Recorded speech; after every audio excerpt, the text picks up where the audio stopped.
Okay, so we are going to get started. So thank you everyone for cutting your lunch short and actually coming back to listen to the youth panel. We really appreciate it. I understand a lot of people had to leave, but this is really important to us. And I'm really excited to have these amazing 4 youth here with us. We are unfortunately missing the Ontario Métis youth, Jordy Plain, who had to catch her plane. So I do just want to begin, as this is a youth panel, by sharing that our MNBC youth community this year did suffer a tragic loss. Micah Messant was one of our amazing Métis youth. He was an incredible young man who was deeply involved in our community, and Micah tragically lost his life in the Ethiopian Airlines crash on his way to the UN Environment Assembly in Kenya this year. So I'm actually going to pass it on to Angel to say a few words too.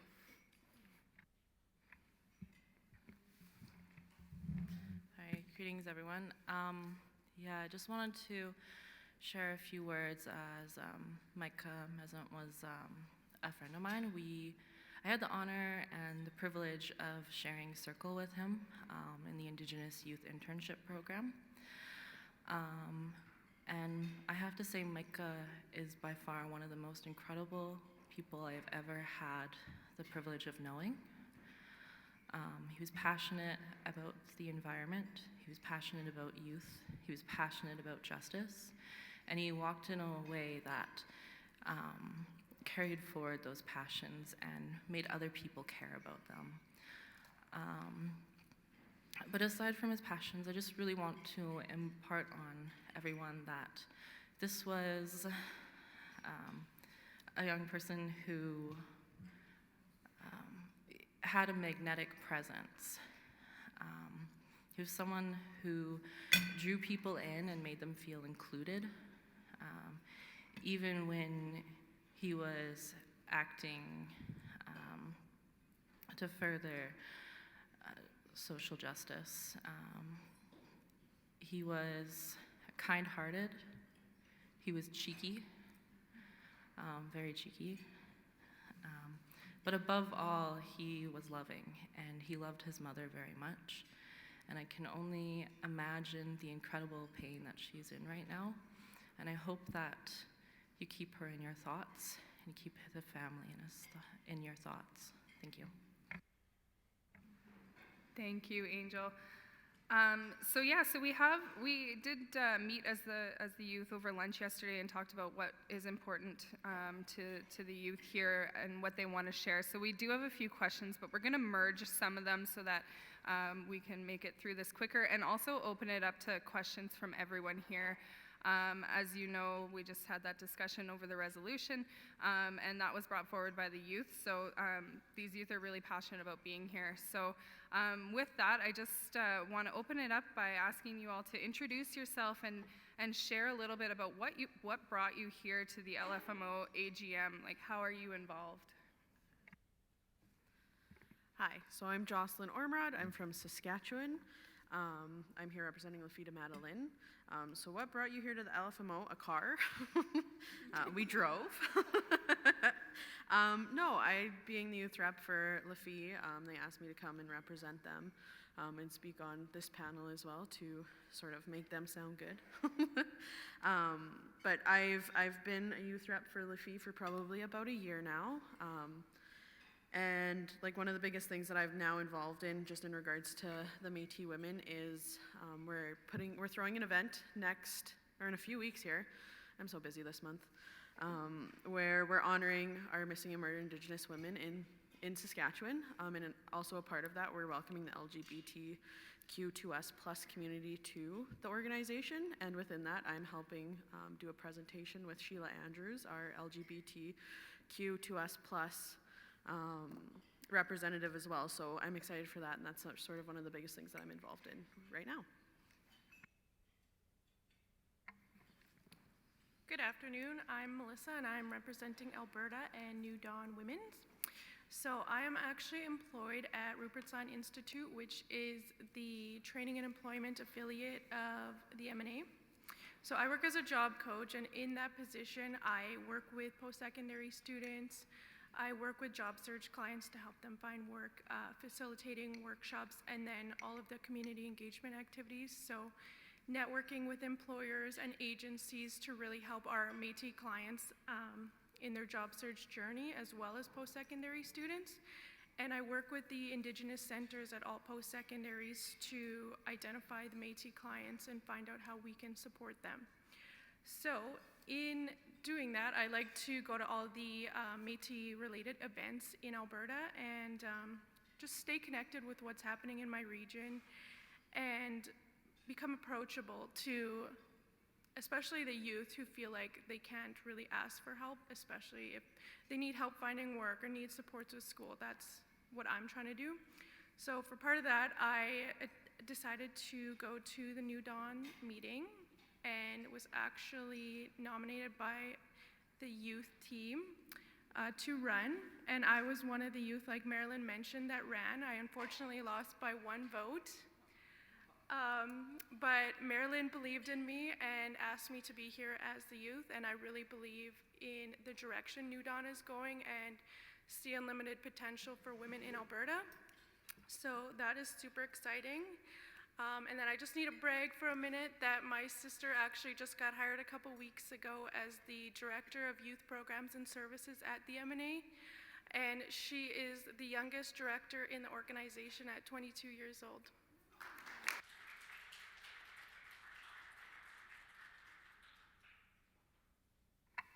Hello, I'm Alyssa Thomas, and I'm from Infinity Women's Secretariat in Manitoba. I'm a student right now at the University of Winnipeg. I'm studying political science, and I'm a part-time student as a student policy analyst for Indigenous Services Canada. I am the Provincial Youth Advisory Committee Infinity Women representative and a youth board member on Infinity Women, so that's kind of what brought me here and why I'm on this panel, and yeah, that's pretty much it. Tanze, my name is Angel Robinson. I'm here with Métis Women of British Columbia.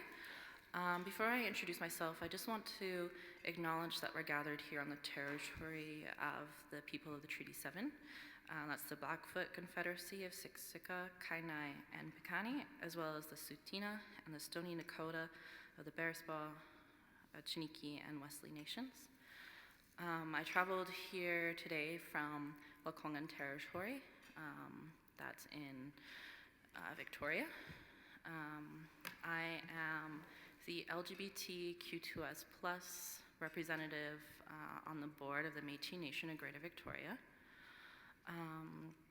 I'm also a member of the Youth Advisory Council for Ministry of Children and Family Development back in British Columbia.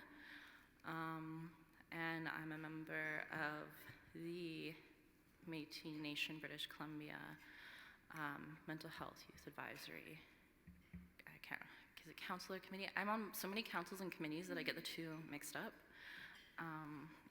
between the two of them. I was at one point the women's representative on the Métis Nation of Greater Victoria, and that's how I first became involved. What really brought me here, though, I really want to acknowledge that my grandma, I think like many other young people, quite literally dragged me to events for a long time. And she is now passed, and now I quite literally drag everyone in my family when I get the opportunity to events. But that's how I'm involved, and I just want to say thank you for having us, and it was quite a gift to be honored by our women last night. I just want to express my gratitude for that. I truly believe that the women are the heartbeat of this nation. All right, thank you, everyone. So we're going to merge our second and third question, as they are quite similar and they play into each other a little bit. So in your opinion, what would the ideal structure look like to best involve Métis young women in your provincial governance structure? And then building on that, what is the best way for then the LFMO to engage with young Métis women at the national level? So just in regards to sort of the first half of that question, One of the biggest things, it's not even structural, but in the Métis Nation of Saskatchewan, our youth council, I've had the, I guess you could say, pleasure of sitting on that board a few times. But it's definitely not a welcoming environment for me at that table. I've sat there and I have been silenced as a youth by staff members. Not coming from our own youth president, I've been silenced from an advisor that they have hired, which makes me feel, and I've told myself that under this leadership, that'll be the last meeting that I attend on behalf of my region, because I'm not gonna go sit there and be silenced by somebody who isn't even a member of that board. And then the other thing that it's a big thing that has come up for me recently, and it continues to be, is a lot of people look at me and they know who my mom is. They know that I'm related to Karen Larock, and they see me and they don't want anything to do with me, or they take that out on me. And what they don't realize is that I'm my own person. I have my own identity. I have my own ideas, and I'm not just here pushing what she wants, and I'm not just following her around, and I'm not just riding on her coattails anymore. So a lot of people, like, it comes back to that lateral violence and lateral kindness. It's now coming down generations upon generations, and it's still happening, and that's, I think, a big piece that needs to be preached, is that, yeah, okay, you might not like my mom, but please don't take that out on me. And one of the things that I think LFMO can do, and we sort of chatted about this yesterday at lunch, is to just have some sort of an offer and make an effort to help create some sort of a working group of the youth. Because we did make some really good recommendations last year at our panel, and a lot of them sort of died at that point where we said them and nothing ever happened with them. So to create this working group where we can get together a few times a year, even if it's just at the forum that we held in March, events like that, having some sort of a conference line where we can get together and sort of flesh out these ideas a little bit more, so that when we do bring them to the table, we have some actionable items that you guys can actually work on. Instead of us just saying, well, this is what we want, you guys figure out how to do it. We can help you guys figure that out and do it for you, because we know that you're all busy and you have a lot on your plate. So if we can do a little bit to lessen that and make it a little bit easier for you guys to help us out, I think that that's something that we should look at trying to do.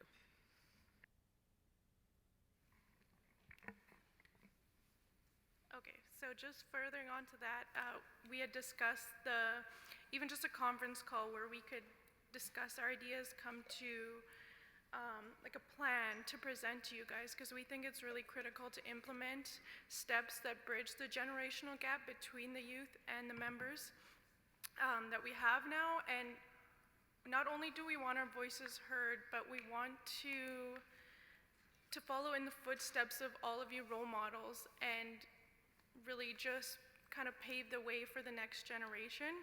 And we just want to make sure that our voices are heard and genuinely entertained, rather than just overlooked, or often we're just considered an afterthought.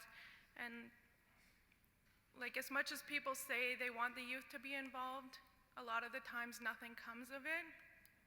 So I just think it's important that we all stand in solidarity and empower each other and every generation of women.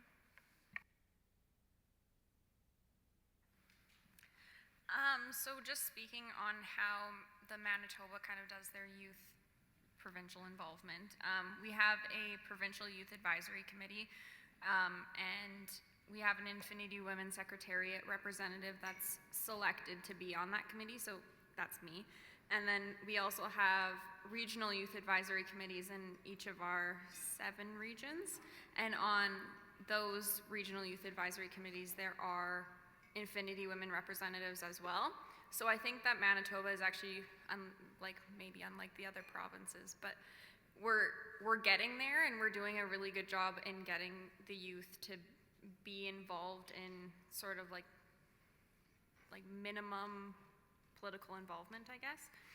But we are selected and not elected, so that we can't have a seat at the national table. So I think to take that into consideration for not being a requirement for youth to be at the table, is that they can be a selected member as well, rather than just elected.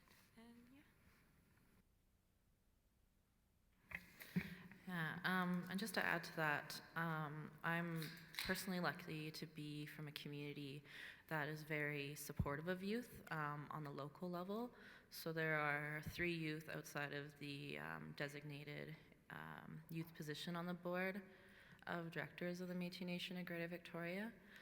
On the provincial level, our regional representatives and the youth rep are elected, and correct me if I'm wrong here, Cass, because Cass is actually our youth representative provincially.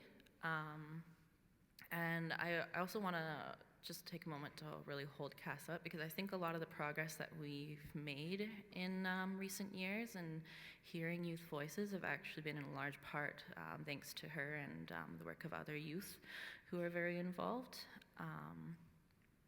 I think that an ideal structure would be to have designated youth representatives on each provincial women's board that are elected positions.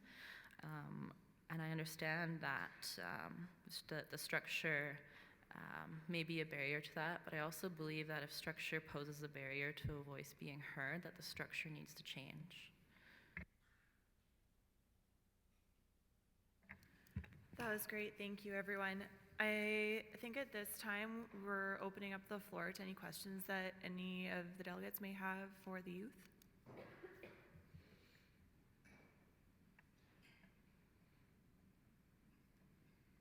We don't bite.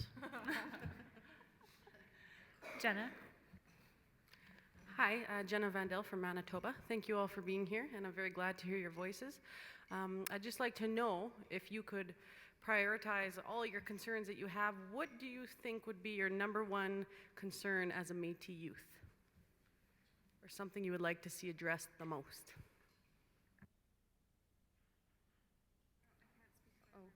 Sorry.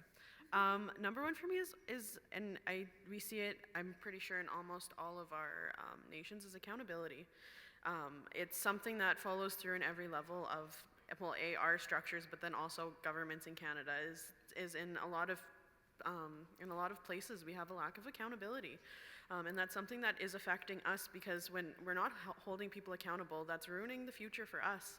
And that's putting our futures at stake, because if we're not holding our leaders accountable, then maybe there isn't going to be a structure for us to evolve into.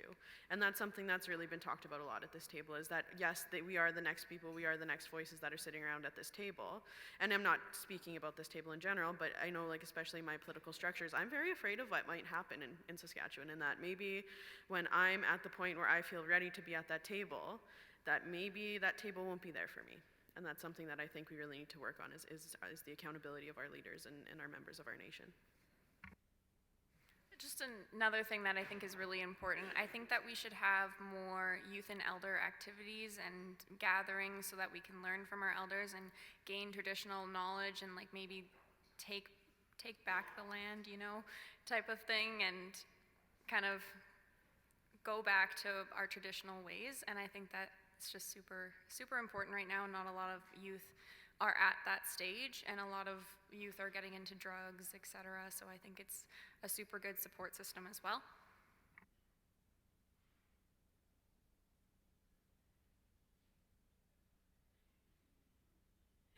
Okay, so I'm just going to elaborate on hers. And again, talk about the engagement and mental health aspect of getting the youth involved with elders. And the MNA actually just held a youth and seniors symposium this year, and it reached capacity at, I believe, is 400. Bailey can correct me if I'm wrong. But there was over 500 elders and youth that were interested in attending because they wanted to get engaged. And the MNA has done a great job at creating the cultural enrichment programs, and it's just trying to find the youth and identify the youth now to get involved. Yeah, I want to echo what was said. I think accountability of the leadership is incredibly important. But for me, also, our youth who are being taken into the care system, I think it's really important that that we work on reaching our youth and locating our youth and bringing them home in a good way. And I think that is also part of why accountability is important, because we can't teach our children if we're not walking in a good way. I also think that right now, advocating for the environment so that we have an earth to walk upon. So I'm going to just build on that a little bit. As a youth, but also as the facilitator of this panel, I think it's really important for everyone here to see that these youth and us as youth don't want to just be involved in those that are deemed youth issues, and that there's a space in all of the work that the Métis Nation is doing for youth voices, because all of the decisions that are being made today will have an absolute impact on us right now, but will have that bigger impact on our generations, our young generations, and the generations to come behind us. So it's of the utmost importance to have youth voice involved in every aspect of decision making today. I'm also going to build on that a little bit. And it's kind of following up on the accountability aspect that two of our panelists talked about. I think part of that accountability from each of our members here would be for leaders to step up and actually mentor some of the youth. And I know that that's being done in a lot of the provinces, but even, if there is a youth from another province that you think you could help mentor, I think that's really invaluable to us. Any other questions?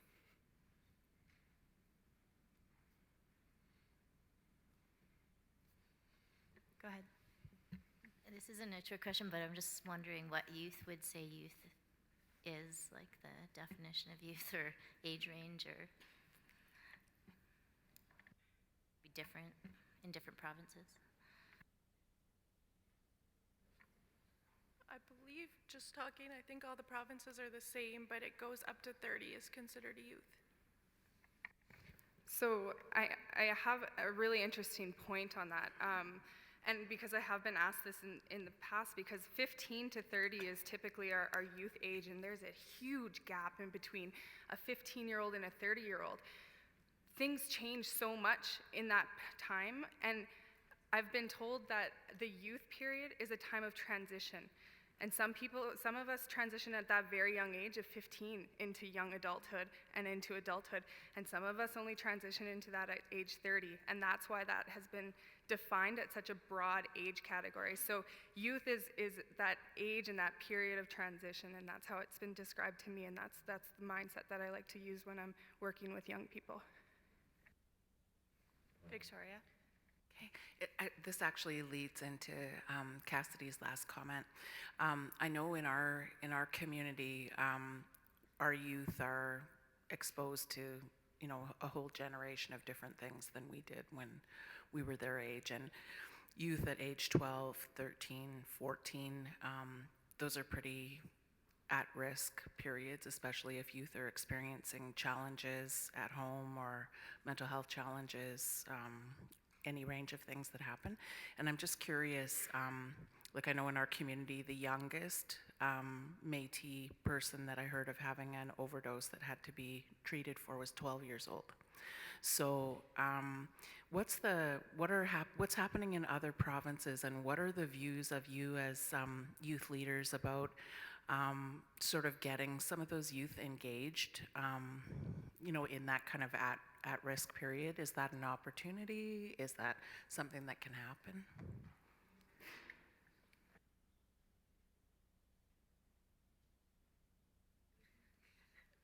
Okay.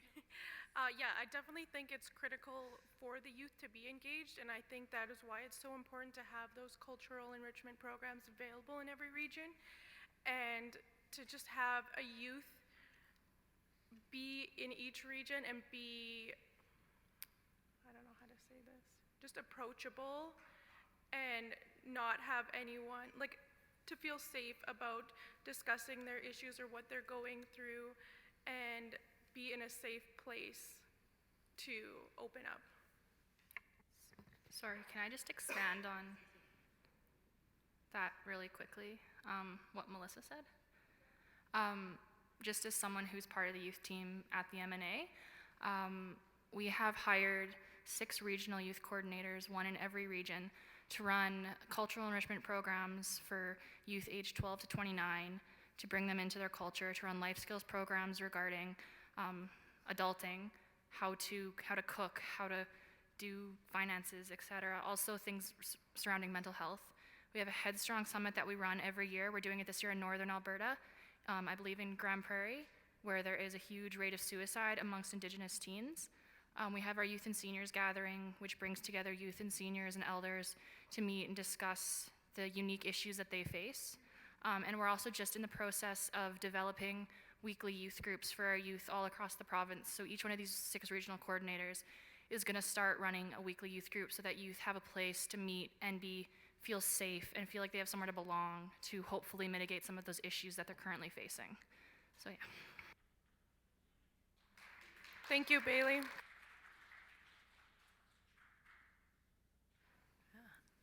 And thank you for the question.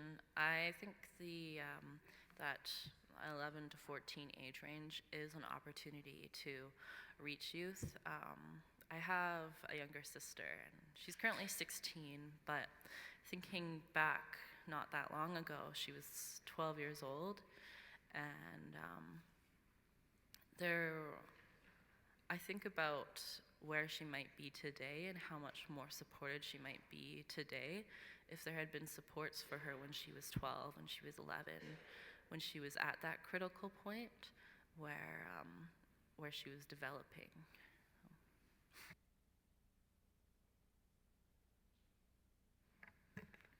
Okay, I think with that, we'll end on that question just because I know lots of people have to run for flights and we still have to just make sure if there's any other business. So with that, I would like to thank our panel. It was really great getting to know you guys over the past few days, and I think it's really valuable to have all the youth get together. And honestly, we've had some really great conversations. So I thank President Melanie for inviting the youth every year and giving us the opportunity to get together. I think it's been really invaluable for us. Yeah, I too just want to say a huge thank you to all of you and to Bailey as well, sitting at the table as a youth voice. You are all really incredible young people, and I look forward to working with you into the future.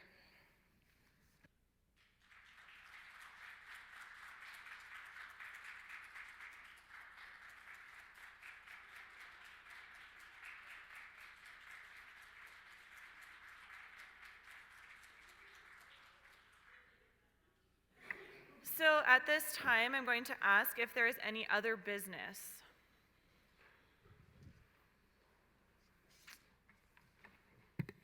I believe we've probably lost quorum, so I don't think we can do any other business at this time. So then I'll invite Melanie to say some closing comments before we do our prayer. I thank everybody for coming. I have enjoyed this weekend, sick or not sick.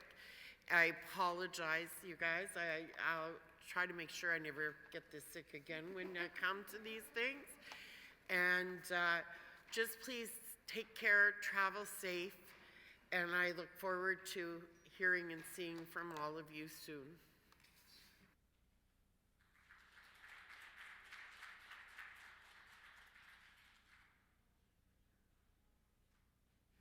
Yes, somebody can make a motion to adjourn. Do we have a seconder for that motion to adjourn? We don't need a seconder. Oh, for no? a motion to adjourn. All right. Do we vote on a motion to adjourn? No. No, we're adjourning. So you're waiting? What's that? Joan Church from Infinity Women's Secretariat. I move that we adjourn. Thank you, Joan. And so, yeah, we've got Doreen to come up and say a closing prayer. Thank you, everyone.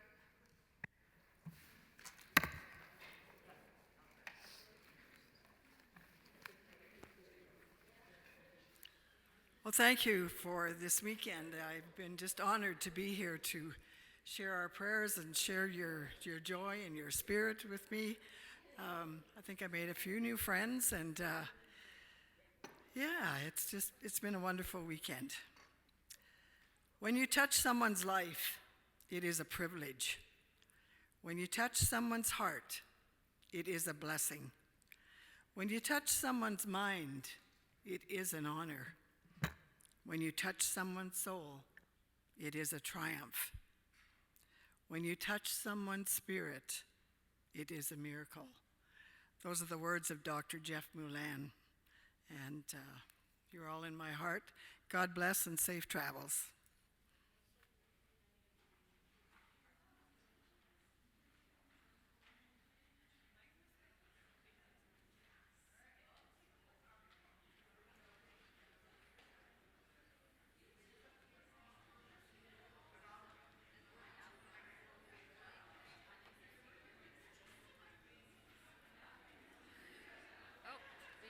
tobacco ties? I think those are Victoria. Okay.